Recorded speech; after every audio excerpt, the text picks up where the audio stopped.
On the flight deck, crews are now manning for the next launch. It's time to clear the flight deck and catwalks. Stand well clear of all jet blasts, prop arcs, and exhaust. It's time to start up the Go aircraft. Let's start them up.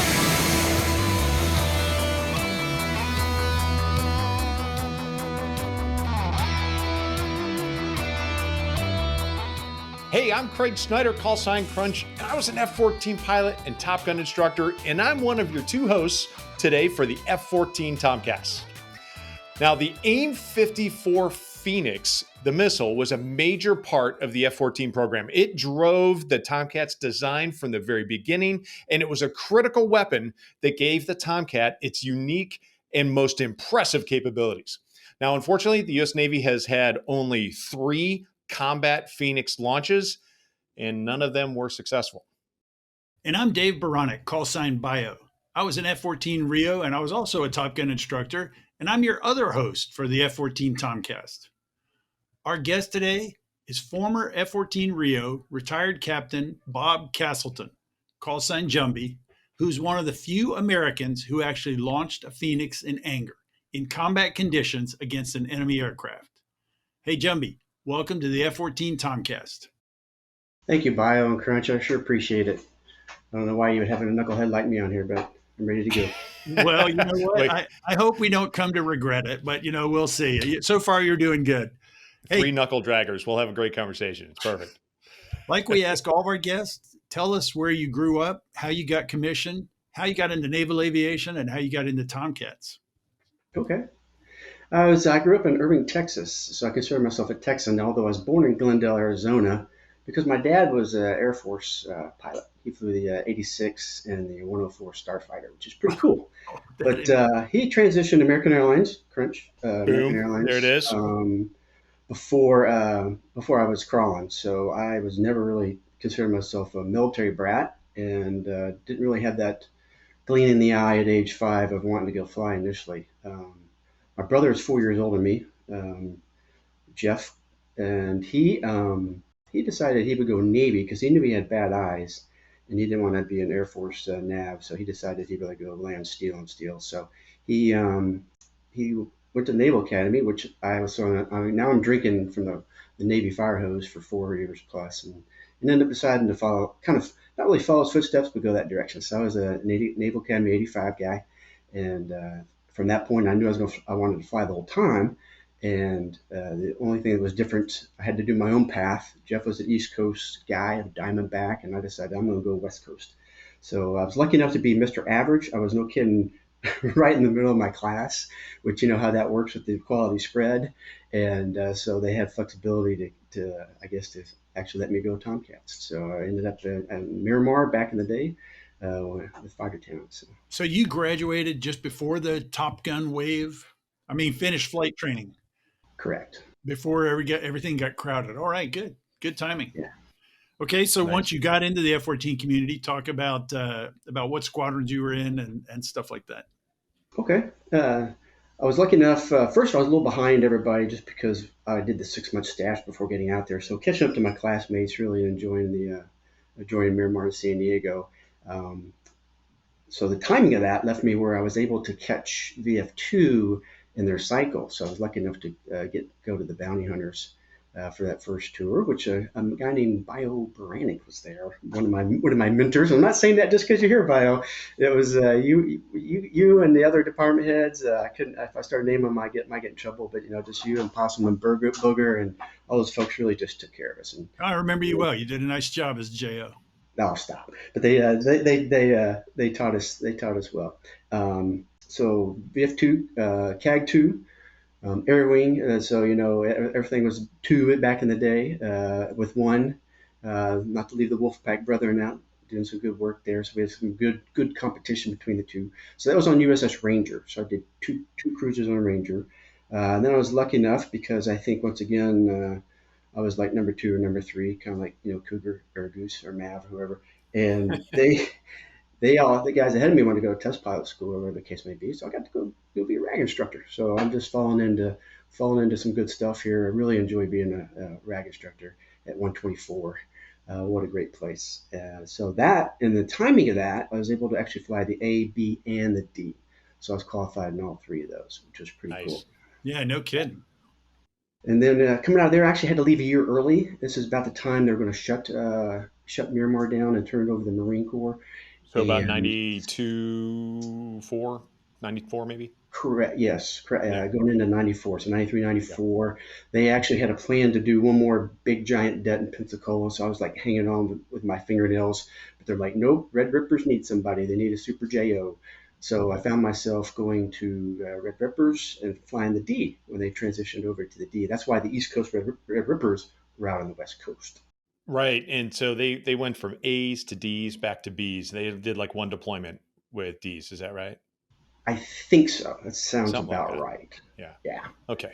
Yeah. They were those I can't remember how all that went, but yeah, there was some back and forth there. Yeah, whatever. I don't remember the details.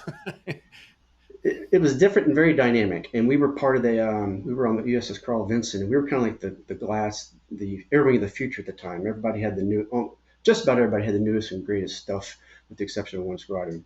And that was a lot of the stuff we did, including the Joint Tactical Information Display System, the JTIDs, communications, and all the cool stuff that it brought to the table. We were almost op testing that live out there in '94 with the Rippers. So after the Rippers, I actually selected department head initially to go down to the training command. I was down at Pensacola as the ops Yeah. and I Yeah. got restacked to go back to the fleet. But I was already down there, and I think Sinatra was like at 60% manning, and they're like, "No, he's got to stay."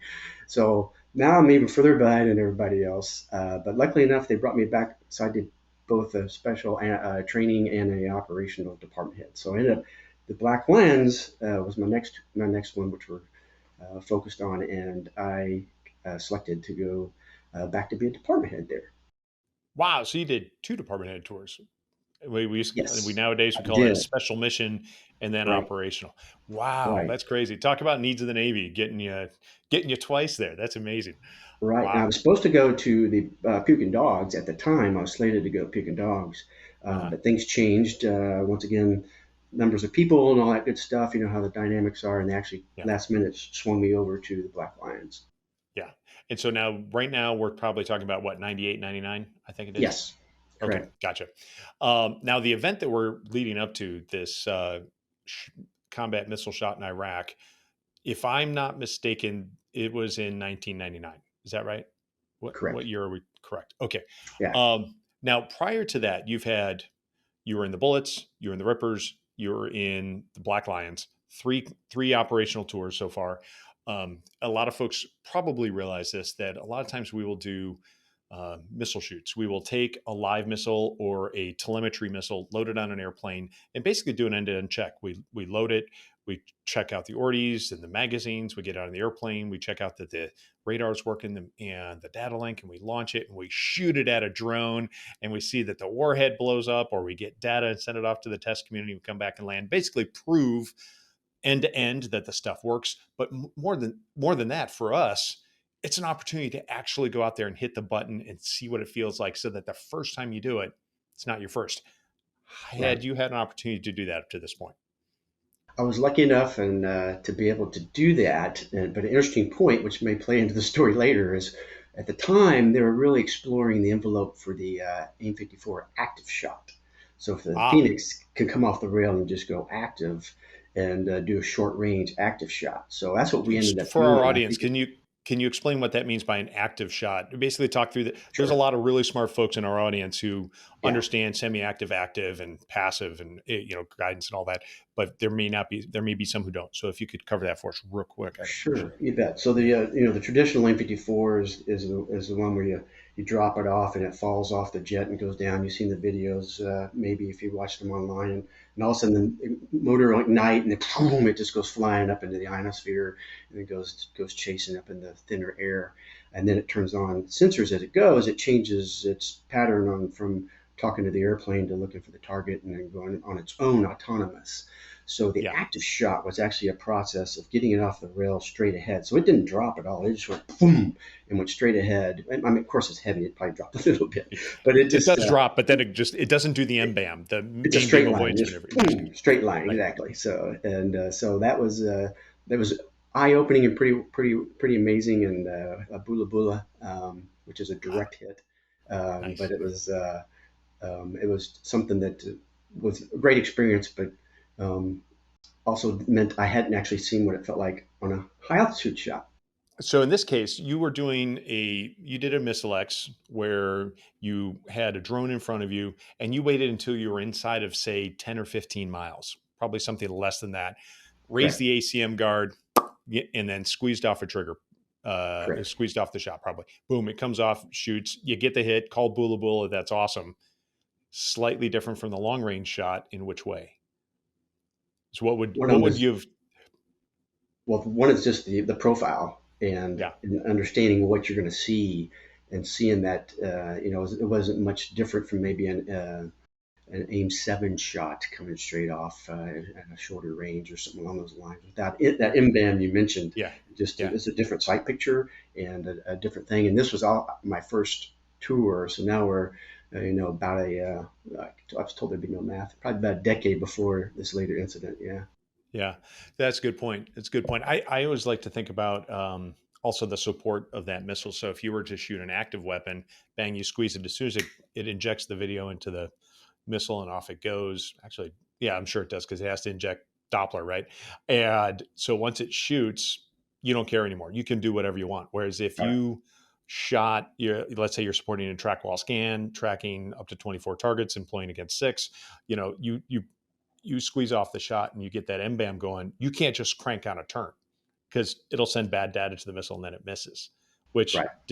is something that I'm sure you're aware of. But you and Bluto, I think Bluto did a whole bunch of shots. I don't know what you did or what he did, but well, cool, excellent. So now let's see here. So what? So you were tell us about the day in question. Go through basically we're talking about lead us up to the date in the scenario. What's the background that leads us up to this day? Okay.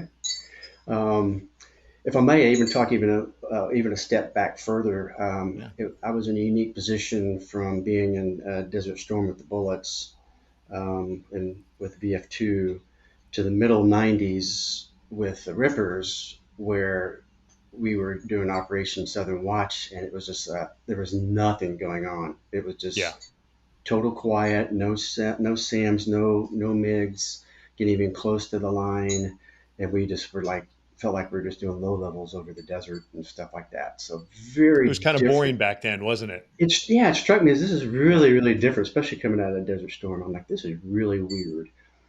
So now, fast forward to December of like '98, we were. I'm actually going to Carl Vinson again with a different air wing. So we had swapped the air wings out, which they do occasionally, and so we had a different air wing, same ship. So I got a chance to be on Chucky V a couple times, and we were heading out on a December cruise, and we're in Singapore. Um, when things kind of when Saddam Hussein started rattling again and things started happening and Sam started moving down and MiGs were flying again. So now it's kind of like, what is going on? And this is And leading up so, to Desert Fox, which happened in December of correct, '98. Exactly. right. True. May have So been there. I was at the same time you were doing that. You were on the Vinson. I was yes. on the Enterprise. Oh, So awesome. we were in there because well, different chapter. Desert Fox. We were there for the first 3 days. You came in on day 4, and we had the 2 carrier ops for Desert Fox, if I remember right. That's correct. Yeah. All right. Continue. So Singapore, leading up to Desert Fox. Yep. So we pulled chocks and came running, just like you said, to show up, and we actually made it on day 4. I don't think anybody at the time we didn't know how long the op was going to last, but we got there just in time to actually execute a strike from our side as we tag teamed with you, and our CO and a few folks took that one and did one of the consecutive miracles GPU Nice. from both jets, both impacts. Great video, just a really cool thing. And then all of a sudden everything got shut down. It's like, so I don't know if you remember they. Now one thing I will caveat as I talk this story is it's really well documented in a few other articles and stuff. So this is going to be from my recollection, and I'm as with the time in between it, there may be something that my filter hang on to that may be just from This is Jumby's perspective. this is a BS free zone. You can feel free to make it up because I'm not going to Okay, call you on good. it. And if anybody disagrees, they can post a response and say, that's not what I remember. Go for it. And Right. remember, Okay. you never let the Okay. facts get in the way of a good story. So keep There going. you go. So I just, at the time, I remember just now we're quiet and we're not allowed to actually go feet dry, or there was a limit to that. And we're going into the holidays. So So hold on a second, back me up. So you're saying at the end, Desert Fox has ended, those 4 days have ended, and now, oh, you know why? Ramadan. Wasn't it because that's when Ramadan started that year, if I remember right, is we wanted to stop it for that, and that's the holiday, right?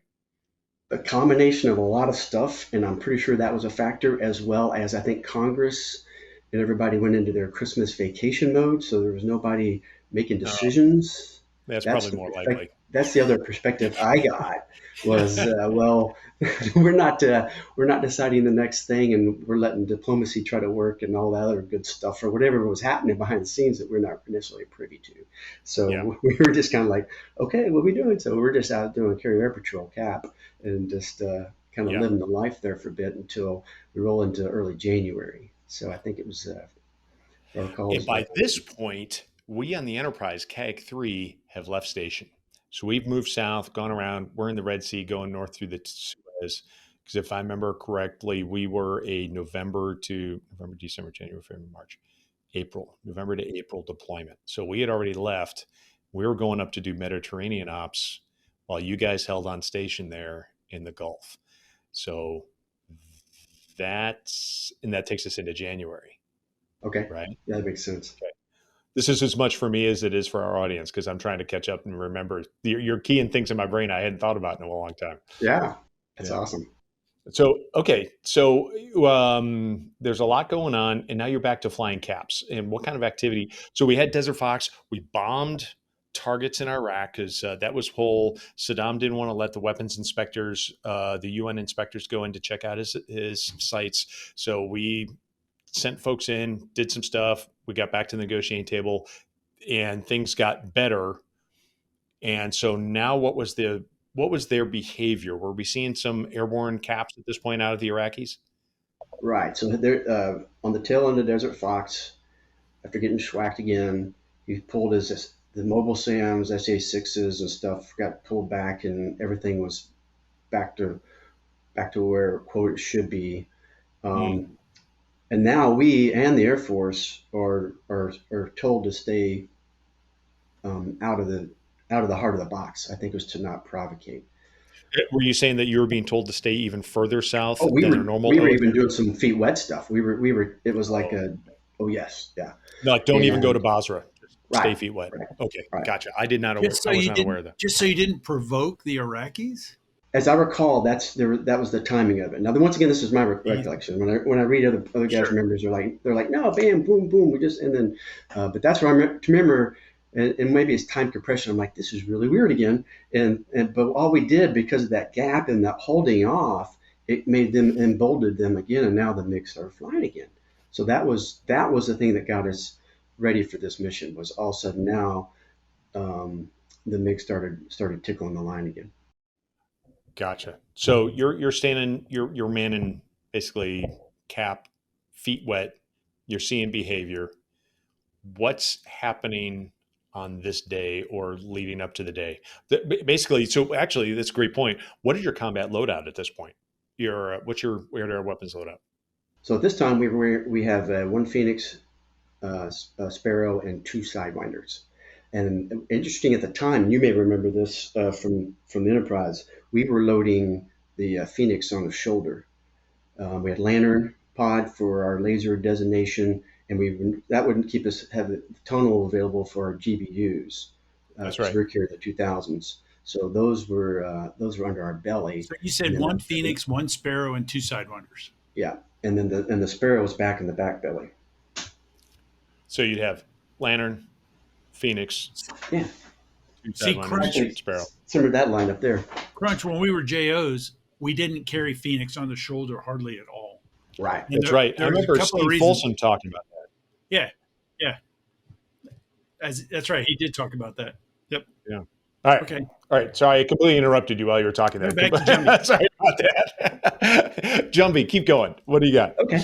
So you're taking off. You're a 1, 2, and 1 loadout. You got a lantern pod on there. You're standing a cap, and then we see some behavior. Maybe you get a call on JTIDs. What happens? Well, this was actually a planned mission. So as that behavior is kicking up, and we're having meetings, and Intel's doing their thing, and we're having, what's the next step? That's the next piece. Is okay from our perspective. What's our next steps? Obviously, getting direction from CENTCOM, Central Command, and then the Navy fleet, Fifth Fleet there that was coming through from the higher ups. We actually planned this mission specifically, and as you know, from our history and training, that we're usually used to being on the other end of what we call the MiG trap, where you're there, and that's what they were trying in this particular case. A couple of MiG-23s come out real fast, try to get your attention, suck you in to chase them down low with the MiG-25s or somebody other more capable coming out at you from above. So that's something we were very aware of. And so we decided with the mighty F-14D and JTIDs and all the capabilities of cool stuff we had there, we tinkered with the APG-71 and did stuff to reduce the footprint. Our plan was to reduce the signature on the AIM-54 because we knew that Iraq respected the F-14 specifically because of Iran. And so they, whether it was right or wrong, or they didn't understand how really awesome the AMRAAM is, they really just had that filter of don't want to get close to a Tom. And you could actually hear that in their controllers and their what they reported. So we set this up as kind of a division of Hornets and a section of Tomcats, and with some prowlers, section of prowlers way off in the distance, and had this whole thing set up as almost like a mini strike brief. And Bluto and I, Vince Samperito and I had the lead on that one. And we had Mike Bilzer. Buffy was the Rio, and John Shoemaker was our wingman. So awesome. So the idea was that you're basically doing a mini strike, going in basically with the radar snoozed, for lack of a better, is that what we called it? I can't remember. Where you would basically turn standby, at least in the AUG-9. In the old AUG-9 days, that's what we called it. It's a little bit different, a little different technology. We were able just to do some stuff with what they were seeing. Well, very As cool. a D guy, I don't remember. That's crazy, but all right. So you guys were going in. Talk us through. So, what time of day? What time of day was the launch?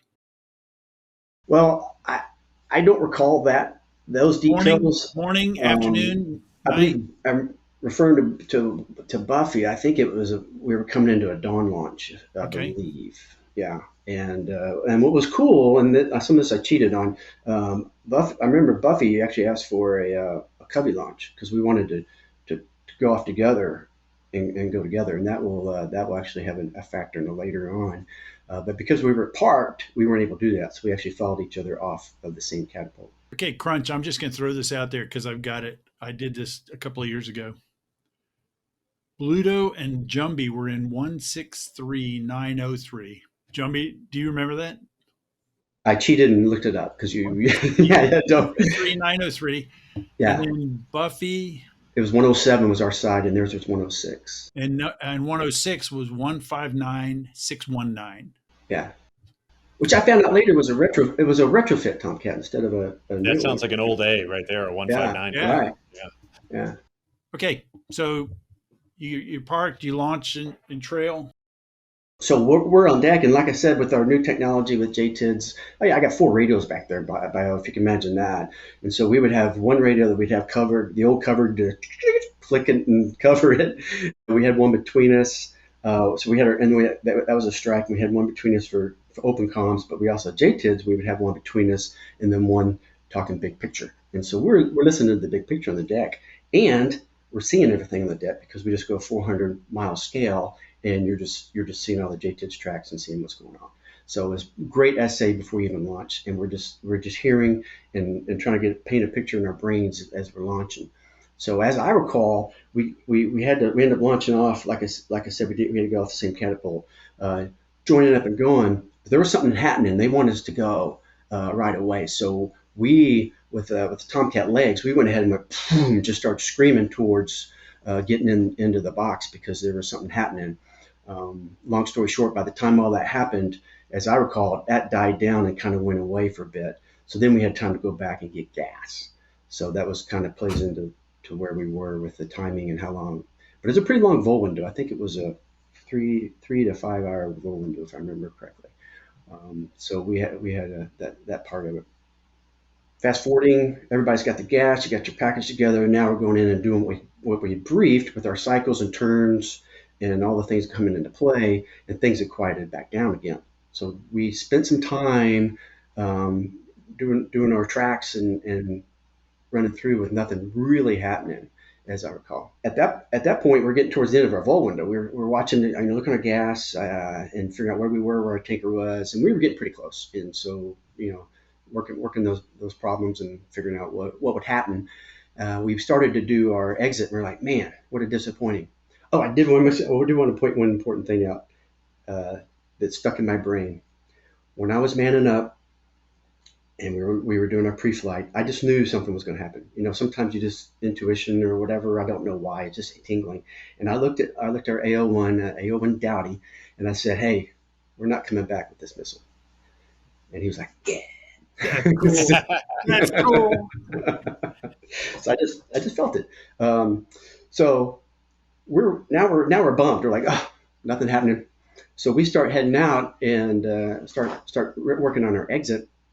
And the E2 pipes up and says, "Hey, the admiral would like you to go do another turn. Something's happening." So they're getting the vibe, and they're starting to hear what's going on. We're like, "Well, we're going to need some gas on the backside if we do this, like really fast, really close." And he says, "Don't worry about that. The admiral says you can land wherever you want to if you do this." So we're like, "Okay." So we got clearance. So we turned back around, and sure enough, they just fired it up, and that's when the two MiG-23 floggers launched. Boom, and came flying out. So now we set ourselves up to where the timing and the distance will work out to where we could set ourselves up for our launch point, which was going to be an optimum Phoenix launch, not the max range shot, but an optimal Phoenix launch was our plan. So we set that up. So we're actually, I think we're probably even nose off this time, whatever the case may be, and doing our cycle with our F-18s. And they did a great job as far as that flow and backing us up and keeping that stuff as far as being the first shooters because of the distance, the length of the AIM-54. Come around and paint the picture, got the two floggers, and sure enough, they do the typical boom, turning away. And meanwhile, we thought there was actually two MiG-25s turning on the tarmac as we're hearing the chatter and come launching out. And it turns out only one of them ended up launching that we know of. So MiG-23's after quick pursuit, boom, going away. Here comes the 25, and he's just screaming. He's up already above 40 and screaming. At the time, I remember maybe 1.5 is what I saw him going through. So we were already camping really high. So we'd already started our profile way before that, of course, to get ready for the 23s. But it's boom, we're up there, and I think we were above 40 and going about 1.2 at the time. So when you say your profile, just for the audience, your high altitude intercept profile, basically. Correct. Yes. Yeah. Because we were capping pretty high, or the normal than we do in the Tomcat, but we weren't in the ionosphere. We want to have a good radar picture and be able to see everything with Sure. Optimizing the scan of the radar and where we were before we committed. But once we committed, it's like, okay, now we got to set ourselves up for the shot, not for the scan. So that was the difference in the profile. Yeah. Right. So we're heading up and get ourselves set up, and everything is working. The only thing besides the Tingley's reps, like, where's this second dude? So we started. We were getting to the point where we're approaching, and we were doing. I was doing my magic back in the back with the flips and switches and stuff, and now we're good to go. We're everything is getting set up with the launch window as we start approaching Optimum. So our plan on that one, as you alluded to, Crunch, with the launch, you get the launch. And then we do what we call crank. You get your nose off to preserve that distance of closure. This was another thing that somebody might have remembered different from me. What I remember at the time was they told us, do not go to the verge. Do not go to another engagement. And so that would be one reason we did not turn back in for any follow on shots. But we're managing that envelope, got the crank on, and in this case, we're actually cranking towards Iran because it made sense with our flow and what we're doing. And we're over here supporting these missiles. So wait, you've already launched. You've already got the missile. I was kind of painting the picture of the path before I launched. Sorry about that. Okay. All right. Yeah. So we get to the point where we're ready to launch, and all the comms that's required. We got the Bandit is now hostile, and we got all the clearance year cleared. Boom, boom, boom. So our tactical SOP was Rio QA'd the shot, made sure everything's good. I got everything going, and then I would pass the dot to the pilot because we wanted to have one trigger puller. So Bluto pulled the trigger and off away. Thanks for covering that because I briefed that with my pilots too. Yep. So the comm a lot of times as a guy in the front seat is we'd be looking at it, QA in the shot, making sure, yep, I'm ready to go. Master Armand, I'm just waiting to hear from my Rio. And he says, your dot, bang. And I'm pulling the trigger because I've already decided. Yeah. That's the way it would go from the front seat. You guys ran everything and ready to go. Yeah. I think the community may have started standardizing towards that way because it seemed like maybe that was a lesson learned. There were environments where we could talk about this later, but there were environments where we talked about the Rio would be the shooter. But in a tactical environment like that, I briefed with guys that the pilot would shoot. Yeah. Okay. So back to the real time. So boom, we're there. So we're, like I said, we're up at 40,000. And here's another thing in my brain that sticks out. When you're up there over the desert, there's a haze layer. For the folks who've been flying over there, it's hard to even see horizontally. But you look straight down, you see clear as day. But if I'm looking at a distance, I can see Iran pretty well, but I can't see really far into it. And there's just a haze layer. So that comes into factor with my brain of what I remember and what I saw. But you feel the boom and op away, call op away, wingman clear to fire, boom, boom. -2 op away. So both Phoenix have gone away. Crank. So we had a pretty aggressive. I believe it was. I want to guess 45, 50. So we get that moon the crank maneuver in, and at that point we're QA in that. We're very cognizant not to go fly in Iran, right? So we're very QA in that. As we look back, we don't see what we talked about earlier. Those traditional going out into the ionosphere. On the other hand, I've never seen a Phoenix launched at 45,000 feet, and not sure what that really looks like and how far it would have dropped and all that good stuff with this haze layer. So in my brain, it's just a little bit of a question. It's a question for Bluto, too, with his expertise. He's like, -2, and -2 is like, yep, good, op away. So we hear op away, which all of us kind of clarified, okay, we got a good Phoenix off the rails. So we continue running the mission and profiles as we expected. Meanwhile, the division is obviously on their piece of the pie coming in behind as we briefed and just spot on ready to go as we were expected and coming over, and we did everything. To me, it was like everything was perfect except for the fireball. It was just like the comms, the clarity, boom, and all the maneuvers just seemed to be what they needed to be. And we got to that point we discussed where you get to the distance and you cut the missile so that it's not even trying to look at us anymore because we don't want to confuse it. After at that point, we know that it's acquired the target and it's transitioned to that full active mode. So we cut the missile and did our turn away.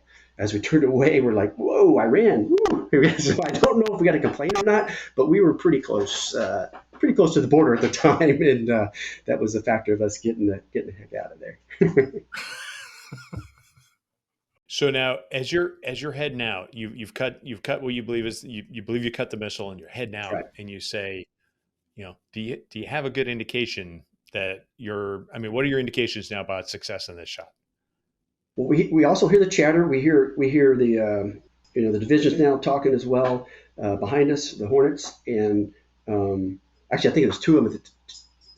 The division went to section. Anyway, they were working their game plan, and they were working to make sure that they could get into following AMRAAM envelope as required. At one point, before we got to all those scenarios, apparently the 25 it finally turned and went away. Yeah, weren't sure. We weren't sure of that, and to confuse things even more, as we're exiting, we hear over the net, there's a fireball. And so, Oh, that's Oh, yeah, terrible. wow. I never heard that. yeah. So, um, that kind of like, huh. So as we're heading out to get gas, You're going like, yeah. it's 80%. It's better than nothing. Yeah, feeling pretty good. So we felt like we're feeling pretty good. Now the other guys had different looks and may have had a little different perspective, but we're feeling pretty good.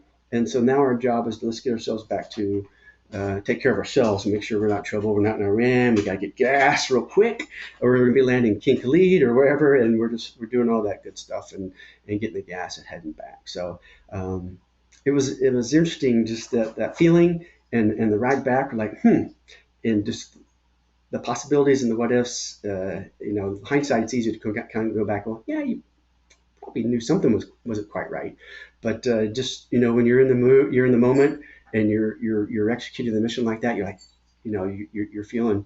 And like I said, the thing went so well. We're like, this seems like it's going really well. So we did coming back, we did the boss told us to go and do a quick flyby the ship. So we did fly by the ship and landed and stuff. And immediately we were told to head on down and brief the admiral down below. So we had both a 1-star and the 3-star that we were briefing. So hold on a second. So the 3-star was on board, or was this like over video chat? I believe he flew out. Oh, wow. Okay, Maybe, I think it gotcha. was a 3-star, or maybe Yeah. I think it was. Well, yeah. So nav sent, right? Or Yeah, yeah, NASA. Yeah. absolutely. Wow. Okay, so that's interesting. I didn't realize that. So now you get down into Civic. You're briefing the 1-star and the 3-star. What's your intel telling you at Kind this of goes point? in layers. We're briefing CAG. Sure. Yeah, you're briefing. You teased that Civic tag skipper. So as you're walking to Civic, or did you stop by the ready room, or are you guys sitting there high-fiving, going like, yeah, we did it, or people patting you on the back, or is it just ambiguity or what? We were grinning at the end and embracing the ambiguity. But it wasn't like a scene at Top Gun where everybody's cheering, but it was kind of like it was just one of those good feelings. It's like but we didn't have time to It feels think. like the mission worked well. So from an execution standpoint, that's a great feeling. So and at our time, our strike commander Admiral Harms was down there, and so we were doing that, and I just remember going over the plan. I think I recall maybe twice going through it. I cheated on somebody else's notes. They thought we were down there for like 2 hours. I don't remember what it was, but we were walking through the path, and by that time, here's where the reality hit.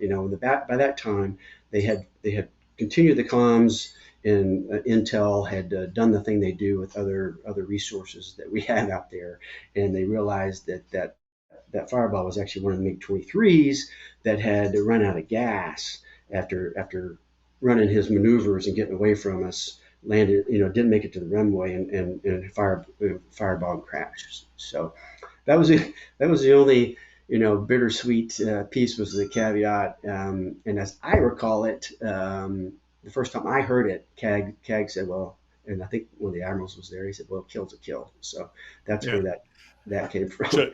So for everybody who, to kind of summarize, so we had 2 MiG-23s that launched down low as almost as bait to try to get you to come in. They drag out as you guys commit. The MiG-25 launches high. You shoot on the MiG-25 and crank. We end up not having a good hit on the MiG-25, but one of the MiG-23s down low runs out of gas and crashes. And that's kind of the summary of how we got to the Fireball. Is that right? Nice recap. That's good. Well, I know how I am. I'd be like, what just happened? Yeah, so it's the MiG-23s down low, MiG-20. Let's get the whiteboard and the pens. Let Bio go through the brief. Oh my God, I have. Did I get my whiteboard out? I got one. All right, so cool. So now you've briefed Admiral Harms, and I don't remember who NavCent was at the time. Actually, it was. I can embarrass myself. I think it was Moore or. I think it was. I think it was Admiral Moore. But in any case, yeah, I think it was, because he came out to the ship after Desert Fox for us as well. So we had you're briefing up Admiral Moore, you're briefing up Admiral Harms, and you're realizing that, hey, this didn't happen. Right. Now you're trying to figure out why it didn't happen, and what do you know? At that point, we didn't know a lot. they went through the whole system, and they were wondering what was going on, whether it's related to what we're talking about with the loadout. They apparently took the rails and sent them off to see, had them all checked out, see what was going on with the rails, see if there's anything else mechanical that went wrong. A lot of questions came into play. Okay, what was the lot of that Phoenix that we shot, and so all that stuff that happens behind us with Nav Air and all those other systems folks were really just digging, and we didn't really hear a lot about all of that until later on. And then what really did happen that you can tell us? I mean, What I again, understand, we don't want to name names, but right? Yeah, what I understand was, and this is I actually I like to talk about this part of it from the perspective of how important the team is, and it's not just us, right. Um, what I understand is one of the young folks that was arming was part of a CAG arming team. Now, back in the day, your own squadron armed your own airplane, so everybody was very proficient at taking care of their own airplane. And then to work the resources, the CAG arming team started learning they needed to get to where that was just too, not as efficient. So the whole CAG arming piece, as I recall, if that sounds right, Bio, Yep. correct me if I'm wrong there. And so the CAG arming teams all had to learn all the different aircraft and stuff like this. Well, apparently the person was not a Tomcat community person and missed one of the nuances of arming the Phoenix rocket motor. And so the rocket motors did not fire. So they're doing this all the way down to the desert in The Iraq. missile fins trying to fly, everybody. Yeah. So some of our other Navy resources had to go pull those things out before they got picked up. God, that is Jumby. That is heartbreaking to me. Yep. And so when we go back to the beginning of the story, the plan, the option to run the Cubby launch versus going off the same catapult, who knows what would have happened if our wingmen had gone off on the Cubby launch? Because you would have had different Different people armor. arming each airplane Yeah. instead of the same crew Oh, arming both airplanes. jeez. So had Buffy got what he asked for, bang, there's a good chance that Correct. maybe one of those missiles would have launched. Okay, so and hit. Possible. this is a personal question. If Yeah. we don't like to talk about it, but were you guys depressed or angry or just like? And how long did that last and all that? I mean, I'm sorry, but when I think about this, that's what I think about. Yeah. Well, yeah, I always joke, oh, I could have been a contender, Right. because that kind of changes the whole trajectory of your career if you get, that's something a little different. And I wouldn't change a thing because everything I did was like it's almost like Back to the Future is my density. It's like I was meant to do what I did, Yes. but I probably really could have done something very different if this had changed, if I'd gone differently. But we were very disappointed, but we were just. Like you said, the fact that we executed well, we felt good about that part of it. And our first time in port, I got the guys together. We went to a bar, and at the time, before all the current Fireball came out, the old traditional Fireball was that cinnamon schnapps with Tabasco sauce. So I said, "Come on, fellas, let me buy you a drink." And we bought all Fireballs. I said, "Here's our Fireball." So we toasted it and had Fireball and went from there. Yeah. Nice. That's awesome. I got to tell you. Okay, I mean, and Crunch. I don't know if you knew this, but Jumby, I'll tell you, I had never heard the detailed story of that whole mission. And I'm proud of you guys and your air wing and everything for planning a MiG trap Yeah. and for executing it so well. And it's like, I mean, things like that happened in Vietnam. Our missile success rate was terrible for different reasons. But like you said, it's a whole team, and a failure can happen anywhere from the assembly line, till trigger squeeze. So That's right. And the other thing there is that there were no shots from the Iraqis. So the MiG-23s came out to bait, and the MiG-25 launched. He never shot. He Not just. that we're aware of. Yeah. My understanding is that he got indications that he was being engaged and Yes. turned around. So, and the footnote to that interesting story is this pilot that came out was actually their wing commander colonel. He was a colonel, from what we heard through the after the fact stories. And apparently, his controllers, when we went and went full up, was yelling at him to turn around because those are F-14s, is what they were reporting. And my understanding is like he didn't want to. He wanted to keep going No, and bring it to you. too Am I bravado. right? He's like, I'm not turning around. He just kept going. Yeah, he goes, I'm not turning around until he finally turned around. Too bad he didn't meet your little friend that day. Yeah, that's right. No kidding. Yeah, our little friend, Damn. our friend, by not mine, ours. Oh, Section. Yeah. Or as a group. We had a couple friends. What a God! What a story! That's just amazing. So, okay, did you keep? I think VF2 launched later that year. They Oh, did. but theirs was failure due to geometry or something like that. Intercept geometry? Do you know? I did not hear the full details Okay. of that. Yeah, I won't speculate. I won't speculate on that one. All right. Crunch, what else? What? Well, I think we've covered that event. That's pretty cool. That's great. I mean, it would have been great if it had done differently, but hey, this is life. This is what happens. And I think it's important for the audience to remember that when everything goes well, the probability of kill is only 80%, right? Something like that. Rough math.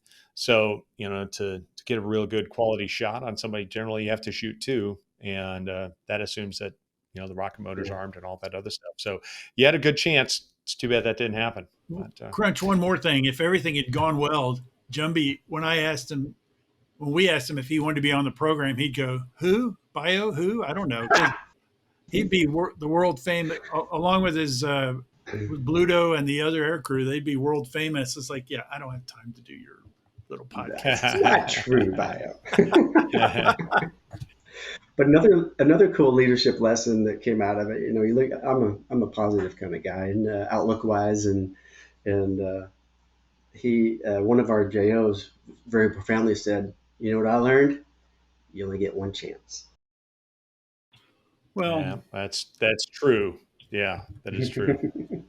That's true. That's almost true. But there were, again, going back to Vietnam, because when I was a teenager and then early in the Navy, Vietnam was what we had. And there were guys, there was an F-8 pilot in Vietnam who got shot down by a MiG.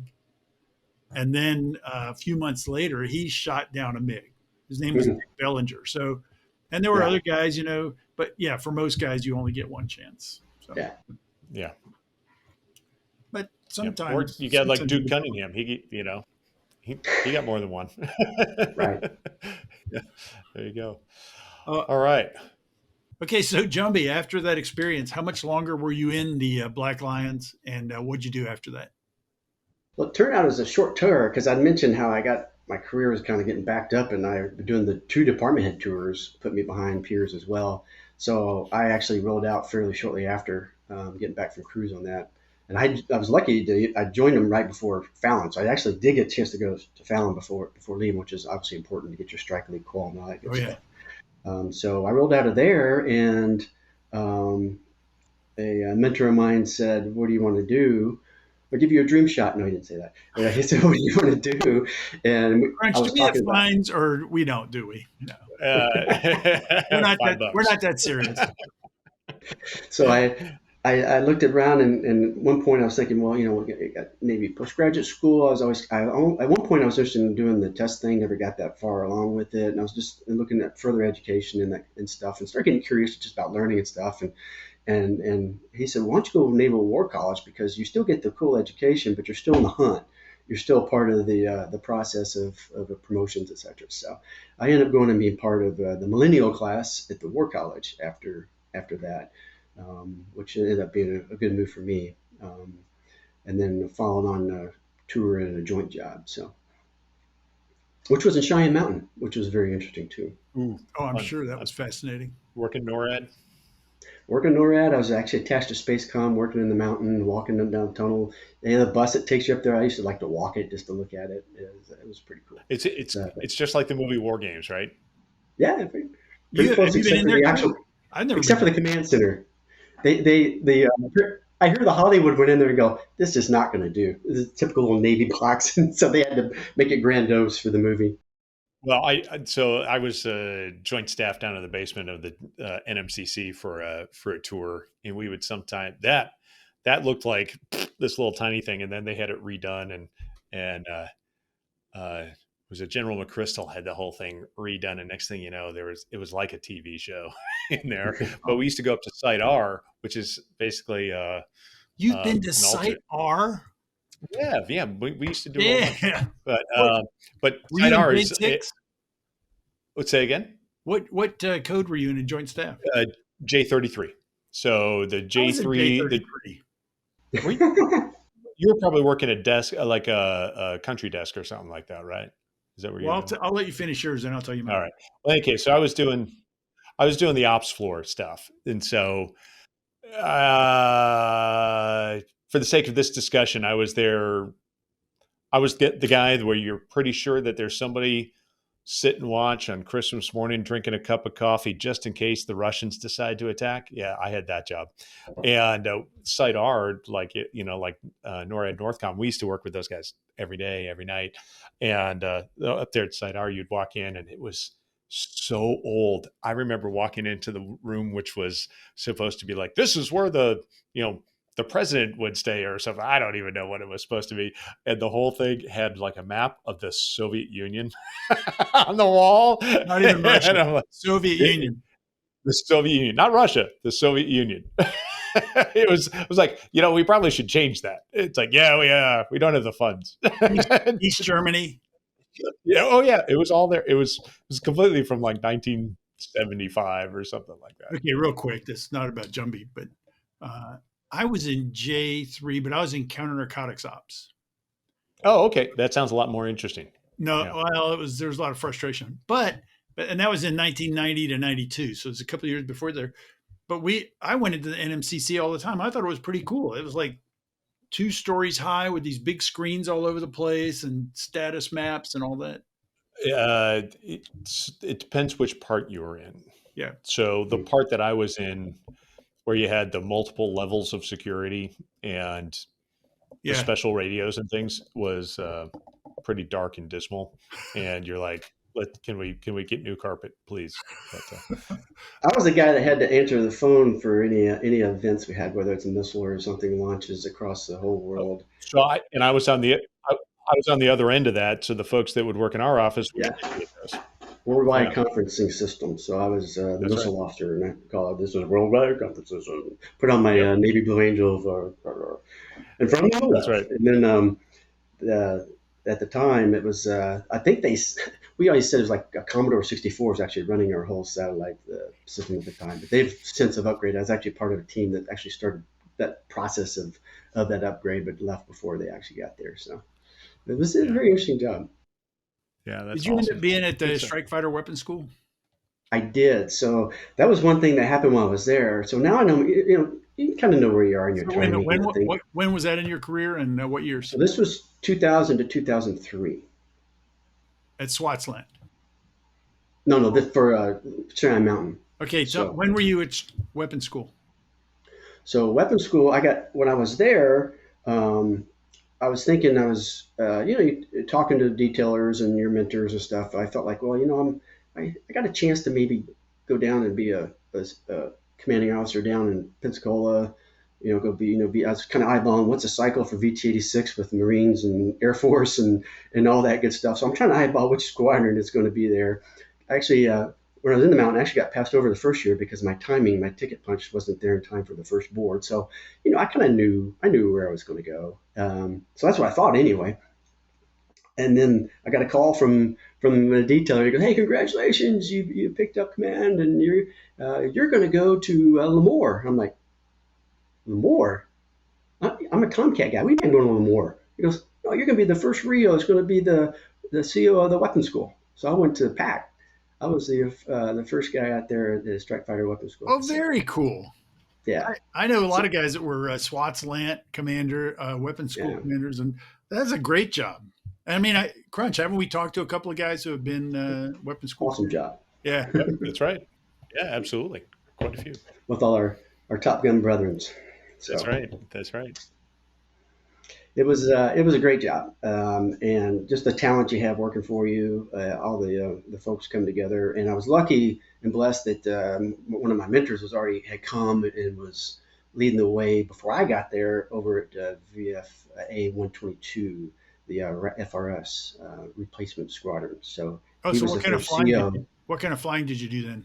So he was a Wizzo now. So he was a Rio as well. And So what'd you I do? was I got to fly the F. So I did a Super Hornet flight. I was able to get one F5 flight.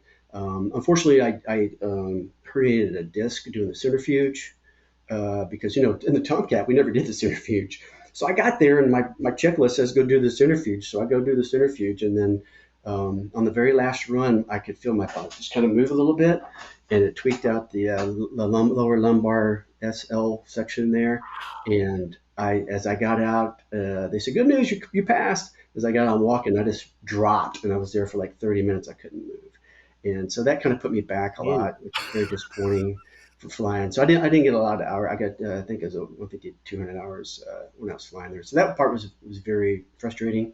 But just so I really focused on what our team and because we had both our strike fighter weapons school tactics instructors that were working with the fleet, and I'm working with all the COs and stuff, which is what a bunch of great guys, and just really enjoyed being a part of that. But I also had the AO, so we had the Ordnance House, and we're working with those talented folks that kept that school going as well. So that part I just focused on the school itself, and which was ended up being very rewarding.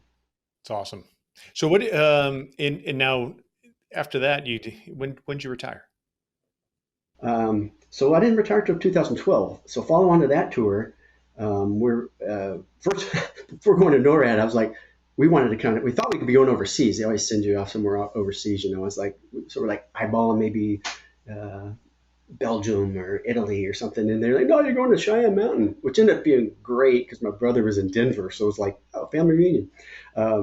But so this time now we're like, okay, what's next? Well, now we may have to go overseas. I want to stay away from DC, blah, blah, blah. They said, no, we need you to go to Second Fleet. So I went to Second Fleet to be the N7. And that was a very unusual time because And it's that was when located where? that's in Norfolk Naval Base. Right. Yeah. So I live in Chesapeake now, and Norfolk up the road there. So um, they they were just transitioning to be a joint task force headquarters, and so they were becoming operationalized as a fleet ops, as a second fleet, and they put all the training down to what the time was uh, uh, carrier strike group training. It's now back to being Card Group 4, right? So CSFTL, Strike Force Got it. Training Atlantic. And so I was I had like 3 or 4 people that worked for me up at Second Fleet because everybody else was transitioned, either ops or someone went down to the One Star, but the One Star is now running all the Comp 2X composite training, unit training, the joint task force training when you bring all the strike group together.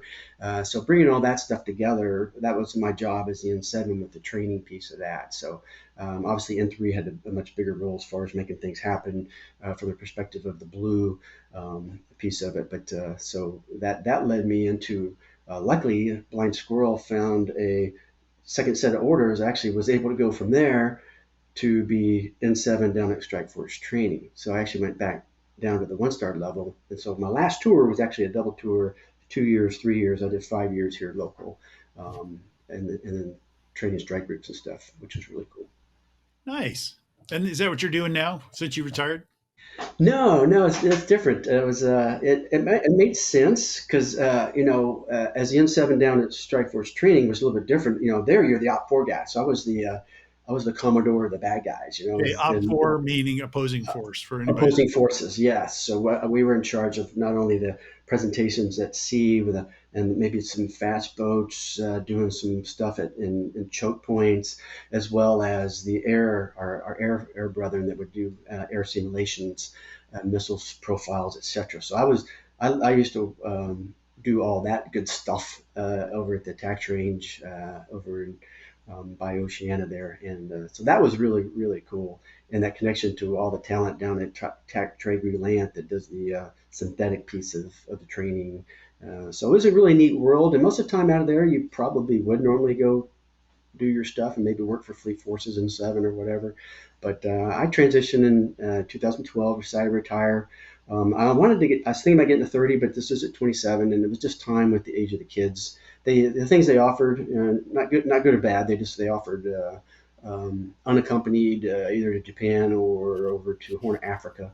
And there's a long story behind why that happened, but once again, timing was involved. But the age of my kids, daughter going to senior year, and my son, more importantly, my son going into 8th grade. It's like, I don't think this is going to make sense. You already missed enough. Yeah. So I decided it was time to move on. But I ended up, I was thinking about doing something. I was open aperture. I was actually interviewed with the YMCA first. I was trying to think of something that I'm really passionate about leadership and things along those lines. So I actually got a call from a gentleman who was a Coast Guard who was working for CACI, and they had just started a program of coaching on the deck plate at CACI. So I went and interviewed for that after doing some other stuff, and got picked up. And I thought, well, this is even better. I get to support my Navy. I get to keep my clearance and not have to worry about that if I did want to go back.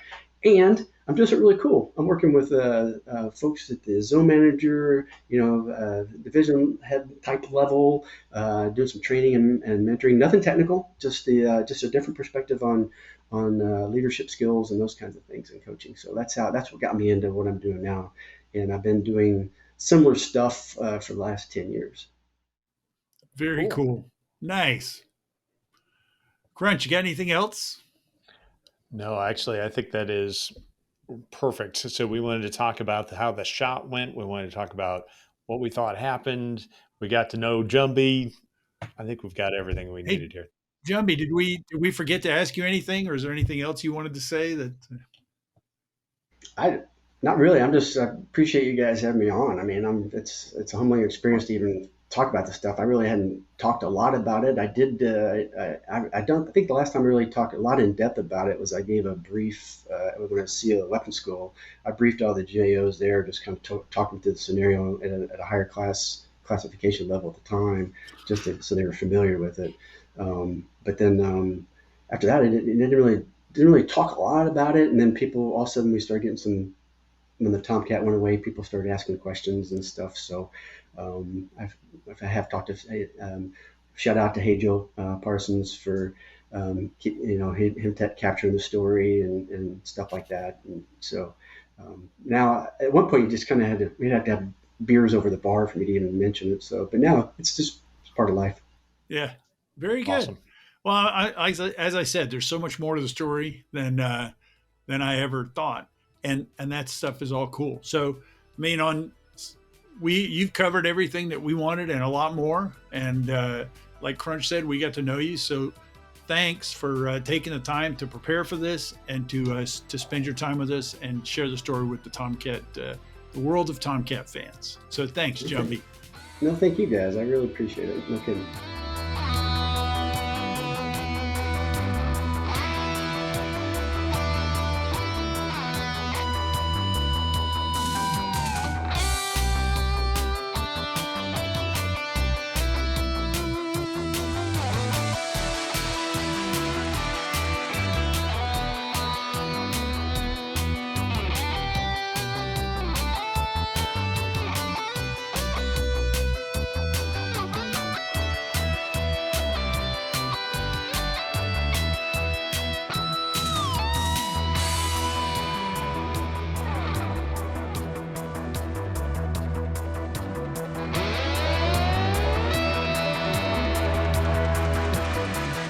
You've been listening to the F-14 Tomcast, part of the Air Combat Experience, brought to you by BVR Productions.